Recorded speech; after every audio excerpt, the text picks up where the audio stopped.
আচ্ছা, আমরা যারা জেনজি হয়ে শাড়ি পরতে ভালোবাসি তারা কি জেনজি নয়, বা আমরা কি একটু বেশি ব্যাকডেটেড? না, ব্যাপারটা একদম এরকম না। চলো তোমাদের খুলে বলি। আমি অনেক জায়গায় শুনেছি যে জেনজিদের শাড়ি পরতে বা জেনজিরা একদমই ট্র্যাডিশনাল পছন্দ করে না।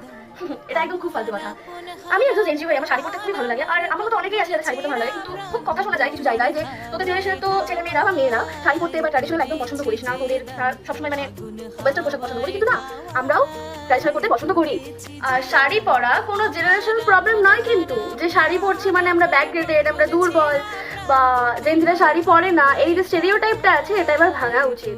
শাড়ি পরা মানে কোনো নিয়মে বেড়াজালে আটকে যাওয়া নয়, বা অন্য কিছু নয়। আমি শাড়ি পরলে যে কনফিডেন্সটা পাই, সেই কনফিডেন্স আমি অন্য কোনো ড্রেসে পাই না। সেটা আমার চয়েস, তাই না? এটার মানে কখনো এটা নয় যে আমি মডার্ন নই, এটা কখনোই মিন করে না এটা। সো আমি শাড়ি পরছি, এটা আমার ব্যক্তিগত চয়েস। এইসব দিনদের মধ্যে করি যে এই শাড়ি পরা কালচারটাকে ওন করতে ভালোবাসে। তো তোমরা কারা আছো যারা আমার মতো জেনজি হয়ে শাড়ি পরতে খুব ভালোবাসো, তোমরা প্লিজ কমেন্টে জানিও।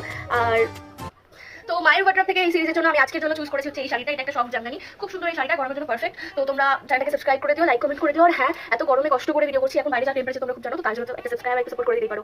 বাই, ভালো থেকো।